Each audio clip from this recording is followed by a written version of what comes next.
Siguiente segmento, tenemos a Baltasar Gómez Pérez, el compañero que está aquí a mi lado. Él es licenciado en Sociología y actualmente es docente de la Facultad de Ciencias Políticas y Sociales de la UNAM. Sus líneas de investigación son la memoria histórica y la cultura popular. Ha publicado los libros Rescate de la memoria histórica del pueblo de Santa Úrsula, El Tigre del Pedregal, Memoria fotográfica del pueblo de Santa Úrsula, Los viejos mafias de la ciudad de Querétaro, entre otros. Está también con nosotros el compañero Ilicha Escamilla, muy conocido también en todo este tema de la historia. Él es maestro en estudios latinoamericanos por la UNAM y actual docente de la Universidad Benito Juárez. Sus líneas de investigación son el discurso, la violencia y la memoria. Y está nada más y nada menos que con nosotros también el compañero Víctor Mendoza, que es precisamente quien brinda el testimonio, que es el objeto y la materia principal de este libro que hoy van a conocer. El compañero Víctor Mendoza, por favor.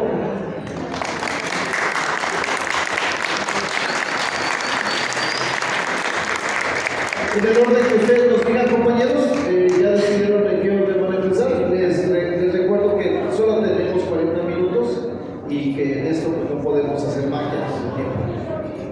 Muy bien, empezamos. Buenas tardes a todas y todos. Muchas gracias por la invitación. Es para mí de verdad un honor poder compartir mesa y auditorio con todos ustedes. Así que me gustaría abrir con una pregunta. ¿Quién dijo que la guerrilla no iba a llegar a los pines? Llegaron, compañeros, llegaron con la mejor arma que son las palabras. Gracias a ustedes.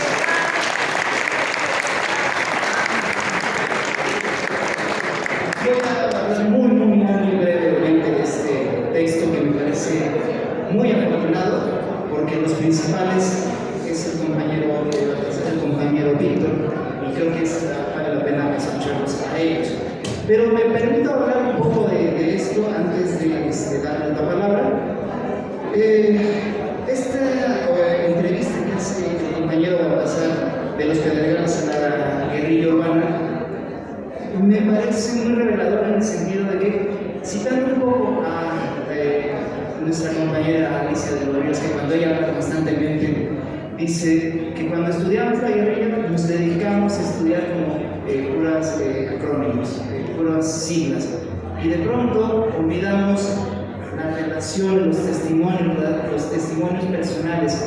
En ese sentido creo que se va más allá de lo abstracto que puede ser denunciar a algún tipo de grupo y llegar, digamos, a entender qué llevó a un joven a ir por el camino de las armas, ¿no? Que también nos ayuda a entender que no solamente es como quiero ir a jugar a Che Guevara, sino que las mismas condiciones materiales que vivía en México, que todavía existen algunas de ellas, impulsó mucha gente, el agravio económico, el agravio cultural, la exclusión social, creo que es el gran catalizador de esta inquietud organizada, a fin de cuentas. Entonces creo que lograron un gran binomio, el compañero Víctor y el compañero Baltasar, al hablarnos de este texto. Yo de verdad lo sugiero muchísimo, porque es justamente entender un microcosmos de lo que estamos hablando aquí. Es muy interesante también, y me parece que la forma en que se logra la entrevista, porque es un testimonio, una historia oral que va llevando, nos va llevando a este camino, pues entendimiento nuevamente de la lucha armada. Entonces, si les parece la dinámica, podemos darle la palabra al compañero Baltasar, 5 o 10 minutos, al compañero Víctor para que nos platiquen más de eso, y damos un espacio a la tan afamada sección de más que una pregunta, un comentario, entonces para que podamos interactuar todas y todos. ¿Les parece entonces en esa dinámica? Pues muchísimas gracias, compañero. Aquí está. Muchas gracias, buenas tardes.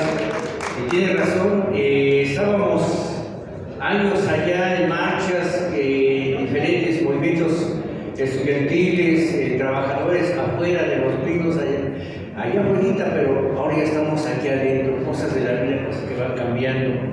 La memoria histórica para mí es algo importante y fundamental. Lamentablemente no utilizamos la tecnología, pero dentro de este material que se ve pequeño y sencillo, hay un material histórico que viene incluido.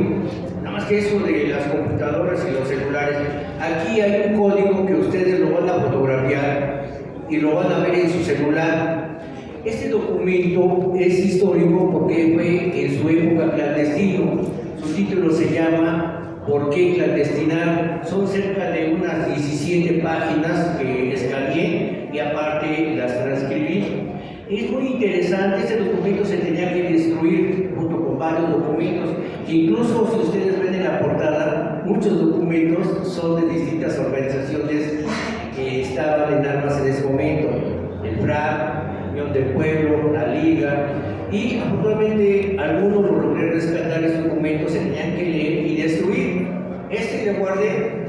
Los que ya tienen el libro, yo no sé de tecnología, pero fotografíen ese código que viene ahí en este libro y van a ver un documento clandestino. El documento es original, es ese documento que no destruí, lo escondí debajo, por eso se ve todo amarillo, todo oxidado, pero se transcribe. No es para que ya se levanten de nada, sino simplemente para que entiendan un poco los códigos de comunicación que había en esos momentos, la información que se manejaba. Aquí en el texto yo planteo también que mucho de lo que sucede en el país dentro del crimen organizado fue por todos esos grupos paramilitares que tenía el Estado para reprimir a los movimientos revolucionarios, que va desde el ejército hasta los porros en la universidad. Decía Elena Poniatowska, ahora que cambia este país, ¿qué va a suceder con los guaruras, los porros, los madrinas, toda esta bola de personajes que el Estado les enseñaba guerrilla, o sea, pelea antiguerrilla o no sé, esas cosas? Por eso ahora ya vemos en los medios que hablan de casa de seguridad, que ya hablan de comandos, que ya hablan de células, que ya hablan de todo. Bueno, esos eran los códigos que manejó en un momento la guerrilla, que se los apropió la policía política y que ahora que se volvieron delincuentes, se los ha apropiado la delincuencia organizada. Por eso es importante la memoria histórica. Por eso este día que nos echamos unas chelas, platicábamos Víctor y yo y pudimos hacer las entrevistas, creo que fue algo necesario. La memoria histórica no solo debe de estar en la academia, debe de abrirse a todo el mundo, que la gente, que los jóvenes conozcan que si hay cambios en este país no es solamente porque la política o los partidos políticos hagan concesiones. Hubo una juventud que se levantó, que creyó en el sueño de que la revolución estaba a la vuelta de la esquina, que sacrificaban todo, la familia, la comodidad, en lugar de jugar fútbol, en lugar de irse al disco o ir a bailar, dedicábanse a los círculos de estudio, las famosas encerronas que se llevaban días y días. Todo esto es necesario rescatarlo, no simplemente para que los académicos, los intelectuales o los investigadores se den cuenta, es necesario que la población conozca, que la gente más sencilla sepa lo que sucedió en la década de los 70s, 80s, que hubo una guerra sucia, que hubo todo un panorama en el que el país se vio envuelto y no ha salido. Pese a los cambios, la memoria nos sigue diciendo que aún tenemos muchos desaparecidos políticos. La reunión que tuve con Víctor, la cual le agradezco muchísimo, fue muy rica porque yo lo que intentaba no es solo ver al militante clandestino, sino también ver al ciudadano, ver al joven en qué escuela estudió, de dónde nació, dónde trabajó, en qué escuela primaria o secundaria estudió. A veces parece que perdemos el panorama y creemos que el militante se forja directamente, nace y ya está ahí. No es cierto. Tiene familia, tiene gente, tiene amigos, tiene ideas. Ayer también cosas muy interesantes que me decía Belén, creo que a todos nos pasó en los círculos de estudio cuando se ponían a leer El Capital. Uno decía, puta, ¿esto qué? Y no nomás a él, creo que a todos nos pasó eso de aventarse El Capital o leerse el Manifiesto, o leerse el Estado de la República. ahorita sí nos costaba trabajo, y él lo que nos está diciendo, oye, yo la verdad me costó muchísimo aprender esto, pero estaba la idea, estaban las ganas, estaba simplemente una claridad. Aquí hay buena gente, muchísima gente muy humilde, muy jodida, que hay pocos ricos. Si yo puedo decir algo que me da gusto, la mayoría de los jóvenes que se levantaron armas eran la mayoría de clase media y estudiantes. Él no, él era trabajador, él sí viene de la que se pensaba la clase obrera. Aunque no se tomó el paraíso del cielo para salvo, porque aunque no hay ese famoso cielo para la clase obrera, sí hay ilusiones y sí hubo sectores que fueron tocados por ese sueño de que la revolución estaba a la vuelta de la esquina. Lean ese, me hubiese gustado que hubiese aquí un proyecto para que ustedes hubieran visto el documento. Es un documento maravilloso. Hay otro por ahí que entendemos que es mucho más complicado por lo que significa, pero este documento creo que es riquísimo en historia. Aquellos que se dedican al crecimiento de eso les va a caer de perlas por toda la información y las ideas que se tenían. Ideas de cómo clandestinarse, cómo capturarse, por qué cambiar los nombres, por qué moverse, qué es una casa de seguridad. E incluso hay una parte que se dice cómo aguantar la tortura o cuántas horas aguantar la tortura. Cosas que ahorita parecen de novela, pero en su momento fue algo muy serio. Lo agradezco y qué bueno que ya estamos aquí en Los Vinos, aunque se me ha hecho muy cansado, digo recorrido, pero ya estamos aquí en Los Vinos, ahora comentamos en algo que podamos sentir como parte de nosotros, como parte de la sociedad. Era algo tan México era un búnker, pero ya está aquí aquellos que soñaban que tomar el cielo por asalto era imposible. Y bueno, ya hablamos por estos puntos. Me gustaría que ahora Víctor nos platicara un poco su pasaje en esta vida de lucha, de sueños, pero que yo sí les pediría, si alguno de ustedes tiene documentos, tiene algún compañero que ha pasado por muchas, entrevístenlo, en serio. Yo tengo la mayoría de mis libros han sido de rescate de memoria. Yo he visto cómo se han muerto muchos viejos, como viejos en el sentido de que se nos han ido, pero con una riqueza histórica maravillosa. Escribimos Rescate de Fauna Histórica de Puebla de Santa Úrsula, El Tigre de Pedregal, La Última Pulquería de Puebla de Santa Úrsula, y todo, la gran mayoría ha sido memoria. Y me da un gusto porque no murieron, siguen ahí en su memoria. Pues yo les agradezco, lean ese documento, lean la entrevista y vean el documento que logramos escanear. Creo que les va a dar muchísima información para que sepan de qué fue esos sueños que teníamos. Muchas gracias.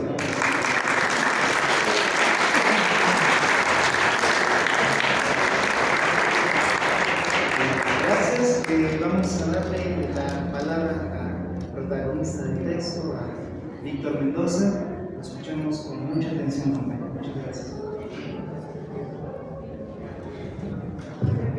Buenas tardes a todos. Miren, yo no soy muy bueno para el micrófono, nunca lo fui. Yo era más bueno para bajarme los pañuelos, como lo decía un compañero, y agarrar la arma y a veces correr adelante de los policías. Me tocó convivir con muchos compañeros, más que nada en la cárcel, porque afuera realmente no nos conocíamos. Sin embargo, esto me dio mucha riqueza porque yo, como toda la gente que nos equivocamos alguna vez al calificar a los guerrilleros, yo no me sentía como tal, pero participaba en ello. Descubrí que era la humildad, realmente la riqueza, una de las riquezas del hombre es la humildad, y yo me sentía hasta allá atrás de todos, porque era el que menos conocía, porque era tal vez el que menos había participado, porque no conocía a nadie, y cuando llegué a la cárcel todos se conocían entre sí y todos eran compas, y yo era el último, yo no. Es más, tiene razón él cuando dice que nos pusimos a leer el Capital, y yo por mi tercer año de primaria, pues era difícil entender el marxismo. Sin embargo, macheteándole, tal vez entendí un poco, pero lo importante de todo ello fue entender el porqué de la lucha. pero todo esto para poder integrarle a los grupos que en ese momento pretendían luchar y cambiar el país. Yo entendía, porque lo vivía en carne propia, el hecho de que la explotación estaba canijo. Yo trabajaba en una mina de piedra, partiendo la piedra con un marro. De hecho, en un libro que saca Mala, salgo ahí con un marro. Esa fue mi niñez, esa fue mi vivencia, esa fue mi modo de vida. Nosotros éramos 11 hermanos y había que chingar bajo esas circunstancias para sacar de comer para todos, porque yo era el más grande. Entonces, era una necesidad, pero sobre todo eso, viviendo en carne propia las injusticias de los últimos, que nadie nos veía y que teníamos que sobrevivir en esto, pues de alguna manera también nos dábamos tiempo para leer, para platicar con compañeros que ya hablaban del marxismo, y ahí en la misma colonia nos fuimos integrando con algunos grupos que llegaron, no sé si por ahí anda avanzando, he visto algunos compañeros con los que estuve, pero todo ello fue dando formación y más conciencia hasta que pues, hubo más participación, y cuando caí en el bote definitivamente pues dio eso. Pero les quería hablar de esto un poco y hacer hincapié en que definitivamente aún esa gente que estaba bien preparada, porque por ahí decía una señora que nosotros éramos gente que no teníamos nada que hacer y que nos integramos a la guerrilla, no tener nada que hacer, no es cierto. Los que yo conocí eran gente preparada. Los que yo conocí les faltaba poco para ser doctores, eran pacientes de medicina, como no sé, Carlos, ingenieros agrónomos, ingenieros civiles, no lo sé, pero todos eran casi universitarios. Éramos muy pocos.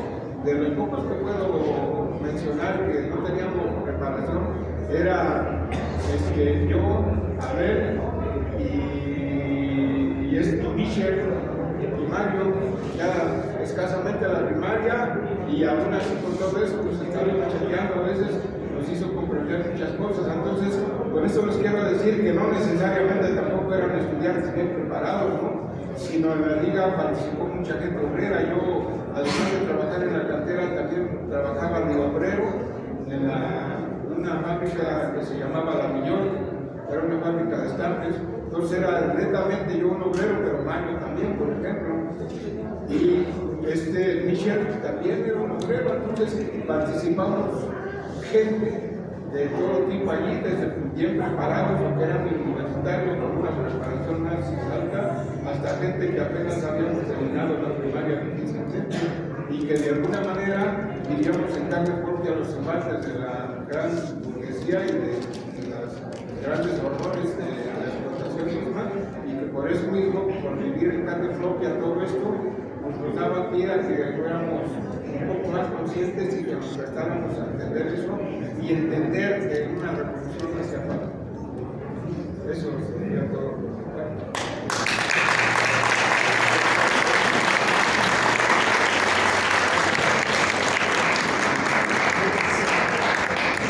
Muchas gracias, compañero Víctor, no solamente por compartir mesas, sino porque creo que estamos hablando de gente que quiere todo por construir un mejor México, y entonces creo que este testimonio de los demás compañeros es muy importante. A mí me sirve muchísimo para entender muchas cosas, traer a los alumnos, entender, yo soy maestro, y que vean estos eventos es muy importante para que sepan qué pasó y por qué pasó. Entonces, bueno, me gustaría darle la palabra un poco para ir cerrando la al compañero Baltasar, y después, ya en un par de minutos, pudiéramos hacer este ejercicio de preguntas y respuestas, sobre todo para los ponentes aquí. Adelante, compañero. Sí, yo nomás para ir concluyendo, Víctor menciona, bueno, a él como Pelé, por eso en el libro van a ver que aparece incluso el sobrenombre de Pelé, que es así como se le conocía, que incluso Carlos Salazar en su libro de Lacandones también lo menciona varias veces, de que a él se le encontró ahí, no sé si el recupero o el reclusorio, ahí se encontraron y lo menciona en el libro de Lacandones. Aquí lo que también quiero rescatar es que lo que dice Víctor es cierto, el trabajo de las las minas de piedra o las canteras de piedra, nada más deberían de cargar un día el mago para romper una piedra para que sepan lo que es la vida, y eso es lo que precisamente le va dando esa idea de lo que es la explotación en el trabajo. Mientras que ahí se aventaban 8 o más horas destruyendo o abriendo la piedra para trabajar, ellos veían también cómo otros se hacían ricos sin mover siquiera mucho las manos.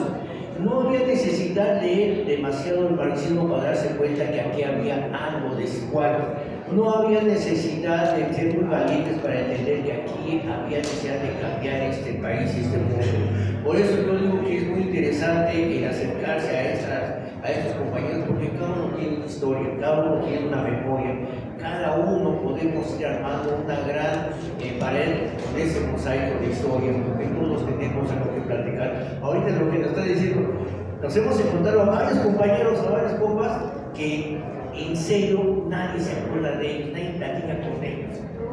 O sea, como que nos hemos ido a ciertos personajes, a ciertas gentes, pero hubo mucha gente como Víctor, que era gente valiosa, gente que luchó, gente que pasó por la cana, gente que lo formaron para hacerle simulacro de fusilamiento. He visto muchos compañeros que ahora se encuentran desaparecidos, se los vio.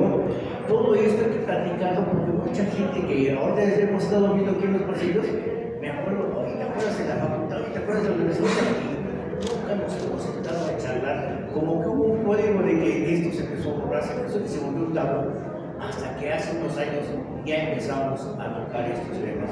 Entonces, ya hay que sacar los documentos debajo del lavadero de la mamá para que estos se conozcan públicamente y se vuelvan parte de la historia contemporánea de nuestro país. Es lo que quiere decirles, conozcan el Pedregal, conozcan a la gente que se levantó porque tenía claridad de que aquí había algo mal y era gente trabajadora.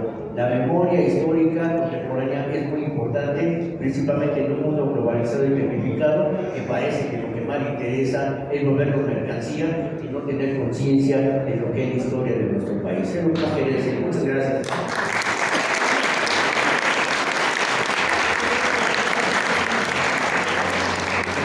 Gracias. Entonces, no sé, compañeros, si sea prudente abrir la ronda de preguntas y respuestas. Sí, está bien. Entonces, primero por acá, por ahí el compañero y usted. ¿Les parece? Esperamos que no sea tan extenso para no comernos más tiempo. Muchas gracias. Adelante.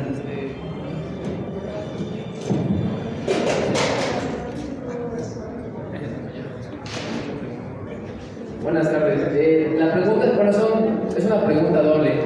La primera sería, porque esto en referencia a un comentario que escuché por ahí en un documental que decía que ser preso estaba feo, por ser preso político estaba pues peor, ¿no? Porque la prisión política en la cárcel en el Cumberry pues había más presión, ¿no?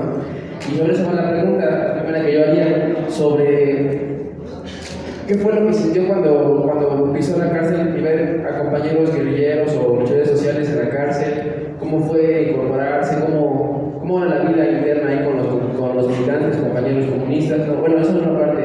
Y otra pregunta que igual es, digamos, como similar, a los compañeros que estamos haciendo cosas, ¿no? Que quizás estamos lejos de la coyuntura social que pasó en los 70s, en los 80s, ¿no? Pero que pareciera que la violencia cada vez está más recia en estos tiempos, ¿no?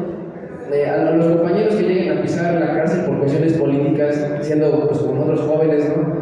¿Qué es lo que tenemos que...? Bueno, porque la convicción de la lucha, de la represión, pues tiene muy claro de que va a haber mamazos sobre mamazos, ¿no? Y me parece que la convicción de la lucha política pues tiene que podernos hacer más fuertes en la cárcel. Pero también he oído, por ejemplo, el apando, ¿no? De revueltas en cuenta cómo era pues la tortura de no sacarlos ni al sol, no aislarlos, o sea, el terror social, ¿no? En la cárcel. ¿Cómo uno podría así, como similar lo que ustedes, los políticos y las políticas vivieron para nosotros, los jóvenes, ¿no? En su momento que asumamos la lucha, nuestro papel de clase en su tiempo? ¿Cómo sentirnos blindados para poder llegar en esos momentos? Gracias. Gracias. ¿Quién más sería? Vamos a ir acumulando las preguntas. Esa es una respuesta. Gracias, compañero. Adelante. Gracias. Esto también va a ser una pregunta doble, pero más sobre la logística de cómo operaban pues, las células. Mi primera pregunta va en torno a cómo es que, por ejemplo, el pueblo obrero, campesinado o incluso el estudiantado se unía a las filas de la liga en determinados momentos si esta era clandestina. ¿Cuáles eran los medios por los cuales se contactaban para que existiera un nuevo o una nueva miembro por parte de la liga? La segunda es que ahorita que estaba mencionando, y de mano de lo que mencionó el compañero, estaba mencionando los manuales para, bueno, podríamos decirlo para la supervivencia, cómo se escribían y cómo se repartían, porque entiendo que sería distinto cómo se repartían los maderas, ¿no? Yo les pido. Gracias. Pues antes que nada saludar a la gente de los Pedregales, a mi querido Bala, al compañero Escamilla y a doña Fili, que por aquí la veo. Gran mujer luchadora de los Pedregales.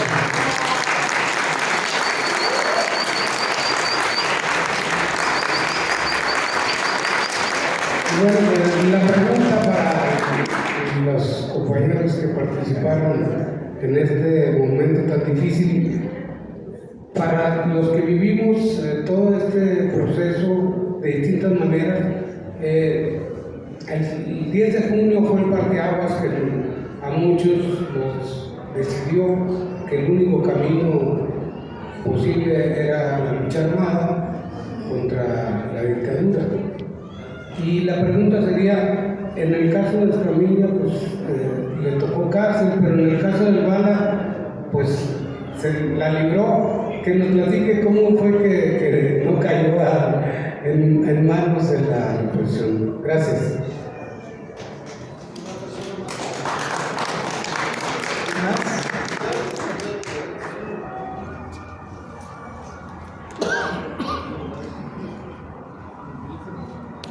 Gracias, buenas tardes. Bueno, yo también tengo una pregunta doble para aquí los ponentes. Primero, me gustaría conocer de parte de nuestro amigo, compañero, incansable luchador social, Bala, conocido Bala, como maestro, profesor de la Facultad de Ciencias Políticas. ¿Cómo ves tú el pensamiento actual del estudiante? Porque después de que la participación del compañero, de que seguramente hay mucha gente que está haciendo algo, realmente, ¿cómo sientes tú el sentir del estudiantado en una facultad tan importante en los tiempos de los 60, 70? Y para el compañero también, Víctor, reconocerle su lucha y su entusiasmo en esas épocas. Hay una serie por ahí ahorita en Netflix, no me acuerdo el nombre, donde se habla mucho del espionaje que se utilizó en este tipo de movimientos, sobre todo en el 68. No sé si desde tu conocimiento se enfrentaron ustedes a este tipo de cosas, y en tu intimidad preguntarte dónde dejabas, en qué cajón en tu casa dejabas el miedo. Gracias. Muchas gracias. Podemos quizás dos preguntas más y ya, y si tenemos tiempo abrimos otra ronda, ¿les parece? Ya se acabó. Ok, sí. Tenemos 5 minutos, entonces una última pregunta. Gracias. Hola, buenas tardes. Mi pregunta va para los dos ponentes y es, ¿qué consejo le darían a nosotros los jóvenes, a las nuevas generaciones que habitamos los pueblos, barrios y colonias de los Pedregales y que pues nos toca heredar esta lucha, ¿no? Porque la lucha sigue. ¿Y qué consejo nos darían en torno a la defensa que tenemos que seguir sobre nuestros territorios y ante los embates de la gentrificación y la lucha por nuestra madre tierra? Gracias. Sí, la respuesta. Entonces vamos a las respuestas de los compañeros. Muchas gracias. A ver, Hay varias preguntas, pero creo que no se van a poder responder todas. No sé si quiera por allí, después de que nos toque, les podría responder algo. Miren, obviamente la liga surgió de alguna manera conscientemente tratando de hacer, como decían atrás algunos compañeros, una organización para resolver los embates del mismo gobierno que existía represor en ese entonces. Y de manera organizada tuvo que morir mucha gente de la liga consciente para esto. De manera organizada, la manera de organizarse fue la experiencia que nos fue dando el combate con el mismo gobierno. Pero en el bote, nosotros como presos, pues recibíamos de todo, desde estar en esa, donde me dices, el portico, que me dicen, donde sale la película de Pedro Infante, pues eran las celdas de castigo de Lecumberri, pero de los otros reclusorios también. Y a todo esto, pues el gobierno nos odiaba, nosotros éramos los monstruos sociales, y de alguna manera la represión dentro de la cárcel pues era más cruel.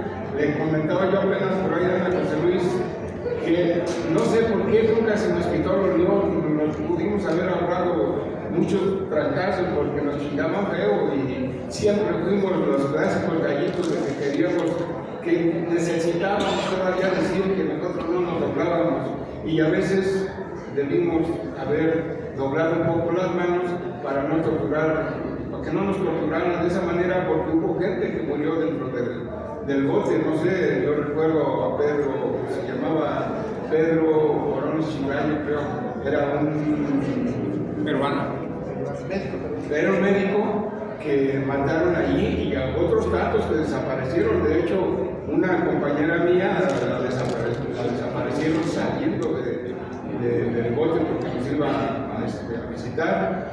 Y bueno, la otra pregunta que dijo el compañero, no me acuerdo muy bien, pero es todo, va en la organización, poco a poco se van adaptando a uno y buscando la manera de no agarrarte, porque primero cayeron muchos porque se llamaba fulano de tal y todo el mundo le decía su nombre, pero después ya no nos cambiábamos el nombre, pero ni siquiera decíamos dónde vivíamos, pero ni siquiera decíamos conocernos y era prohibido. Entonces, todo ese tipo de tácticas fueron cambiando conforme el tiempo pasaba y conforme era la militancia de la misma liga.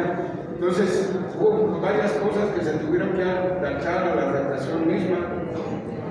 Otra cosa en cuanto a las colonias, es importante, todos vivimos, yo creo, en colonias, o todos los de abajo vivimos y nos nacimos y nos desarrollamos allí y allí mismo creamos nuestra propia conciencia. Pues la lucha de siempre, compañera, pues oponernos a la resistencia y tratar de que pues, el gobierno mismo adaptarnos a eso y el gobierno mismo estar combatiendo, no sé. No me acuerdo muy bien de tu pregunta. ¿Cuáles eran los medios que utilizaban para comunicarse para que una persona nueva se integrara a la liga?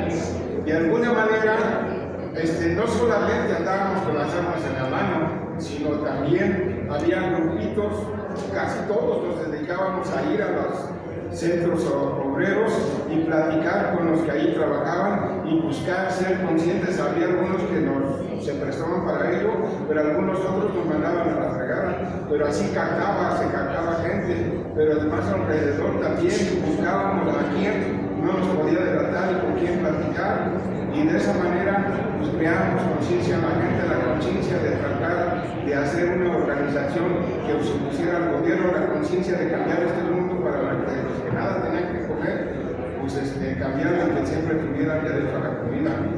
Entonces era eso, trabajar conscientemente con los demás y avanzar conciencia. Bueno, gracias. Como dijo Víctor, va a haber muchas preguntas que no se pueden responder por los tiempos, pero ya aquí vamos a organizar otra presentación exclusiva. La idea es que tengamos claridad de que fue una época muy compleja, una época muy controvertida. Estoy platicando aquí a Iris que nos encontramos a muchos compañeros, pero también nos dimos cuenta que había gente que, aunque andaba con nosotros, no era decir, no era un revolucionario, era una persona que traía otros intereses. Algo así. Entonces, teníamos que tener mucho cuidado de ese tipo de personajes, y hasta la actualidad, por eso era muy difícil saber con quién podías confiar y en quién no podías confiar. Las situaciones son muy distintas. Ahora ya podemos salir a plantear las cosas abiertamente. Estamos aquí planteando cosas que antes eran un tabú, pero antiguamente esto no era tan fácil poderlo hacer en otra época. Esos documentos que les digo que vienen en este documento, en este librito, que lo van a leer, ustedes me van a decir sí o no merecía esto estar desaparecido, que lo tuviera escondido. Pero ese era el jugársela, eso era el atreverse.